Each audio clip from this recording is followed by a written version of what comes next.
I laughed it off because that's what I always did when something made me uncomfortable. Humor was easier than honesty. Sarcasm felt lighter than responsibility. If I could turn something into a joke, I didn't have to look at it too closely. That night, when I said it, I even smiled. A careless little laugh, like it meant nothing. I didn't realize that would be the last time my husband ever looked at me the same way. My name is Eleanor. I'm 39. I was married to Thomas for 11 years. When people hear that, they usually assume there was some dramatic explosion at the end. Screaming, cheating, maybe a door slammed so hard it shook the house. But that's not how it happened. What ended my marriage was quieter than that. Almost invisible. Just one moment that finally told him everything he needed to know. Thomas wasn't a loud man. He wasn't the kind who argued or demanded or made scenes. He showed up. That was his thing. He handled the bills, fixed what broke, remembered appointments I forgot, and made sure the lights were always on. He had this steady way about him that made life feel manageable. I used to say he was boring. I said it jokingly. At least, I thought I was joking. Somewhere along the way, I started mistaking consistency for something lesser.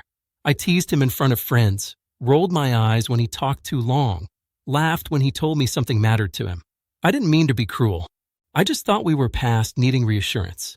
I thought love was permanent, like once it was there, it couldn't really leave. The night everything ended was ordinary. Too ordinary. We were in the kitchen after dinner, the TV murmuring in the other room. Thomas leaned against the counter and asked me if I still felt close to him. Not angrily, not accusing, just quietly, like someone checking the weather before going outside. I remember thinking the timing was inconvenient. I'd had a long day. I didn't want a heavy conversation. So I laughed. I actually laughed and said, "You're being dramatic. It's not that serious."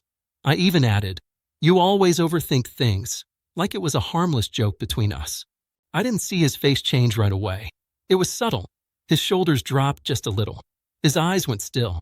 He nodded once, slowly, like he'd just heard a final answer to a question he'd been asking himself for years. He didn't argue. He didn't explain. He didn't raise his voice. He just said, "Okay," and walked out of the room. I assumed that was the end of it. Another awkward moment smoothed over by time. I went to bed annoyed, more focused on how interrupted my evening felt than on what I'd actually said. When I woke up, his side of the bed was empty. That wasn't unusual. He sometimes woke early for work. But then I noticed the closet. His clothes were gone. Not all of them, but enough to matter. His toothbrush was missing. His watch wasn't on the dresser. There was no note, no explanation, just absence. I called him, straight to voicemail. I texted something light at first. "Where did you go?" Then something sharper. "Are you seriously doing this?" Hours passed. Nothing. By evening, the panic set in. I called his brother, then his best friend. No one knew where he was. Or if they did, they weren't telling me. Days turned into weeks. He never came back. He sent one email, short and polite. He said he needed space and that he'd contact me through a lawyer. That was it. No blame. No accusations. No long emotional goodbye. Just distance, placed carefully between us like a wall I hadn't noticed being built. At first, I was angry. I told myself he was overreacting. I replayed the moment in my head and minimized it.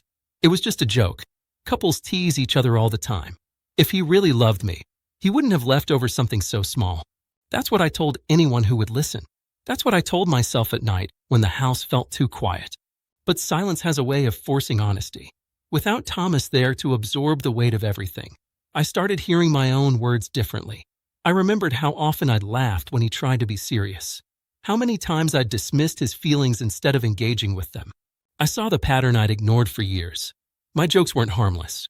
They were a way of keeping control, of avoiding vulnerability by turning his needs into something trivial. He didn't leave because of one laugh. He left because that laugh confirmed something painful. It told him that when he finally spoke up, when he finally asked for connection, he wasn't safe doing it with me. I hadn't meant to humiliate him, but intention didn't change impact. And impact is what stays. Friends tried to comfort me by saying he was too sensitive, that he should have talked it out. But the truth is, he had talked. Many times. I just didn't listen because I thought I didn't have to. I thought love meant endurance, not care. I was wrong. Now, months later, people ask what happened, and I struggle to explain it without sounding ridiculous. How do you tell someone your marriage ended because you laughed at the wrong time? How do you admit that something you treated as a joke was someone else's breaking point? I still catch myself wanting to defend it, to soften it, to make it seem smaller than it was. But I know better now. That laugh told my husband exactly where he stood. And once he saw it clearly, he chose himself. He walked away without drama, without cruelty, without ever coming back.